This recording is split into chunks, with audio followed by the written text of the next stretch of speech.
அல்லாஹு அக்பர். இந்த வார்த்தையினுடைய கண்ணியம், மகத்துவம் மிகப்பெரியது. அல்லாஹு அக்பர் என்றால் அல்லாஹ் தான் மிகப்பெரியவன், எல்லாவற்றையும் விட உயர்ந்தவன் என்பதாகும். ஒரு முஸ்லிம் தொழுகையை ஆரம்பிப்பதும் இந்த வார்த்தையால் தான்.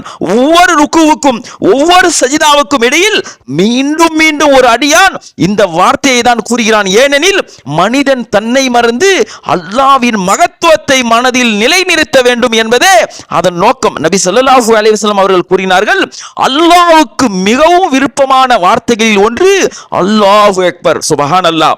திக்ருகளில் மிக உயர்ந்த திக்ரு இந்த அல்லாஹ் அக்பர் என்ற வார்த்தை. அறிஞர்கள் இந்த வார்த்தைக்கு விளக்கம் சொல்லும் பொழுது, அல்லாஹ் அக்பர் என்று உணர்ந்து சொல்பவன் உலகத்தின் எல்லா பெருமைகள் அனைத்தும் அல்லாஹ்வின் மகத்துவத்தின் முன் ஒன்றுமே இல்லாமல் ஆகிவிடுகிறது. இந்த ஒரு வார்த்தை நமக்கு கற்பிக்கும் பாடம், இந்த உலகத்தில் உள்ள எல்லா பிரச்சனைகளும் பெரிதல்ல, அல்லாஹ் தான் மிகப்பெரியவன். பயம் பெரிதல்ல, அல்லாஹ் தான் மிகப்பெரியவன். உலகம் பெரிதல்ல, அல்லாஹ் தான் மிகப்பெரியவன். எனவே இன்று முதல் அல்லாஹ் அக்பர் என்பதை நாவால் மட்டுமல்ல, இதயத்தின் உணர்வோடு கூறுவோம். அஸ்ஸலாமு அலைக்கும் வரஹ்மத்துல்லாஹி வபரகாத்துஹு.